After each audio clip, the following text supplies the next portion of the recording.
Good morning. তোমরা সবাই কেমন আছো? আশা করি সবাই ভালো আছো, সুস্থ আছো। আমরাও খুব ভালো আছি। আজ দিনটা হলো সোমবার, কিন্তু জানো এত বাজে ওয়েদার, কি বলবো। এদিকে ঠান্ডা হাওয়া দিচ্ছে আর এদিকে মেঘলা ওয়েদার হয়ে আছে। আর ভুল করে আমি এক গাদা জামা কাপড় ভিজিয়ে ফেলেছি। কাল রাতে বেশ বৃষ্টি হয়েছে। শুভ্রজিৎ যখন এসছে তখন না বেশ অনেকখানি ভিজে এসছিল। মেঘলা হয়ে আছে ওয়েদারটা, যদি বৃষ্টি হয় কী যে করবো জামা কাপড়গুলো নিয়ে বুঝতে পারছি না।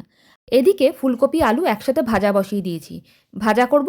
আর এদিকে পাউরুটি নিয়ে আসা হয়েছে, মানে ব্রেড দিয়ে খাওয়া হবে। তা যাই হোক, এখন এটা করি, তারপরে এবার রান্নার দিকে যাব। রান্না আজকে তেমন কিছুই করব না। মিঠিকে বসিয়ে দিয়েছি এখন স্লিপ লিখতে। কয়েকটা জিনিস ফুরিয়ে গেছে, সেগুলো আনতে দেবো। তা শুভ্রজিৎ যাবে। তা মিঠি যা লিখছে না, তোমাদের আর কি বলবো। কখনো ইংলিশ করছে, কখনো বাংলায় বলছে। তা যাই হোক, ওই লিখুক, লিখতে লিখতেই শিখবে। আর চলো তোমাদের দেখায় গুনগুন কী করছে। এই দেখো, গুনগুন এদিকে গল্প করছে, এদিকে ফোন দেখছে পায়ের ওপর পা তুলে। খুব আনন্দেই আছে। বৃষ্টি হচ্ছে তাই আজকে কলেজ যায়নি। রান্না আজকে তেমন কিছু করব না, কালকের চিকেনটা বেঁচে গেছে। জিনিস দেখাই, আজ আমি প্রচণ্ড কাঁচা কেচেছি। আর ওয়েদারের অবস্থা দেখো, হাওয়া দিচ্ছে সুন্দর, শুকিয়ে যাবে, কিন্তু কখন শুকাবে সেটা আমি জানি না। দূর বাবা, এই দেখো প্রচুর কাঁচা কেচেছি। কি করব জানি না, কখন শুকাবে। এই দেখি, দেখো একটা বেড কাভারও কেচেছিলাম, দেখেছো? শুকাবে তো বটে, শুকিয়ে শুকিয়ে এসছে, তাই এগুলোকে ভেতরে দিয়ে দিলাম। ও দেখো, হাওয়া দিচ্ছে, জামা কাপড়গুলো কিন্তু খুব নড়ছে। আবার শুনলাম নাকি দুর্গাপুরের দিকে আবার বৃষ্টি হচ্ছে। ওই হাওয়াটা আসছে নাকি এখানে। এ দেখো গাছগুলো নড়ছে। ওই যে তোমাদের বলেছিলাম তেমন কিছু রান্না করব না।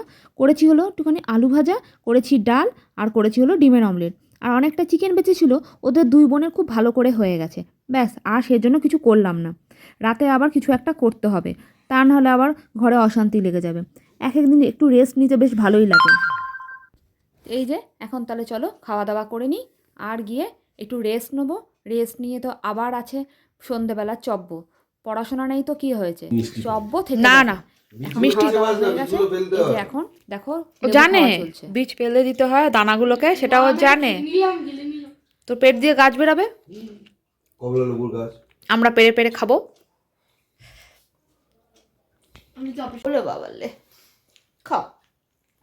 আহারে, আমার মাথায় পড়ছে। গুনগুন খায় না এক ফোঁটা ফল, তাই মিঠি ওকে খাওয়াচ্ছে, ফল খাওয়া শেখাচ্ছে মেরে মেরে মেরে মেরে।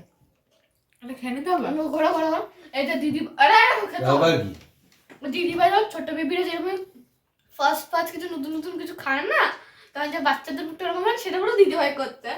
আমি বুনুকে দেখেছিলাম। খাওয়া দাওয়ার পর রেস্ট নিয়ে নিয়েছিলাম, নিয়ে ব্যাস দুপুরবেলা তো রান্না করিনি, সেজন্য তো এখন আমাকে শাস্তি পেতেই হবে। আর এদিকে পড়ছে ঝমঝম করে বৃষ্টি। জানি না এই বৃষ্টি কখন শেষ হবে। আর যে জামা কাপড়গুলো কেচেছিলাম সেগুলো কিন্তু হালকা শুকিয়ে এসছে। আমার খুব টেনশন হচ্ছিল এই ভেজা জামা কাপড়গুলো নিয়ে কী করব। দুপুরবেলা যা হাওয়া দিয়েছে জামা কাপড়গুলো হালকা শুকিয়ে গেছে, আর বারান্দায় সব দিয়ে দিয়েছি। আর বাচ্চাগুলোকে জিজ্ঞেস করতে, কিরে তোরা চাউমিন খাবি, এক কথায় রাজি। বেশ ভালোই লাগে আমার রাতে চাউমিন খেতে। তা যাই হোক, আমার খুব প্রিয় খাবার হলো চাউমিন। তা যাই হোক, আজকের জন্য ভিডিওটা এখানেই শেষ করছি। তোমাদের যদি ভালো লেগে থাকে একটা like, comment, share and subscribe করতে একদম ভুলো না। ভালো লাগলে একটা কমেন্ট করে অবশ্যই জানিও। তা তোমরা সবাই ভালো থেকো, সুস্থ থেকো, সাবধানে থেকো, আর সকলকে ভালো রেখো। আর এই ঠান্ডাটা খুব এনজয় করো। তা এখনকার জন্য এখানেই শেষ করলাম। Tata, good night.